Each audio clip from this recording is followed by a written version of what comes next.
Hi, നമസ്കാരം കൂട്ടുകാരെ. നമ്മൾ നേരത്തെ ഒരു പുല്ല് വെട്ടി ഉണ്ടാക്കിയിരുന്നു, അതിൻ്റെ ബാലൻസ് വന്നൊരു ഇരുമ്പ്. അപ്പോൾ അതിനൊരു തേങ്ങ വെട്ടുന്നൊരു വെട്ടോത്തി ചെയ്യാനുള്ള പരിപാടി. ഓക്കെ, ചെയ്ത് തുടങ്ങട്ടെ.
നമ്മൾ കത്താള ചെയ്തായിരുന്നു തേങ്ങ വെട്ടുന്നതിൻ്റെ.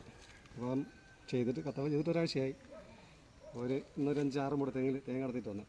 അപ്പം കത്താള കുഴപ്പമൊന്നുമില്ല. നമ്മൾ ടെമ്പർ ചെയ്തിട്ടില്ലായിരുന്നു. അപ്പം ടെമ്പർ ചെയ്യാനുള്ള സെറ്റപ്പൊന്നും ഇല്ലായിരുന്നു ഇവിടെ, അതുകൊണ്ട് ചെയ്തില്ല. കുഴപ്പമില്ല, അത്യാവശ്യം മൂർച്ചയൊക്കെ ഉണ്ട്. ഓക്കെ, ഇത്രയൊക്കെ ഉള്ളൂ.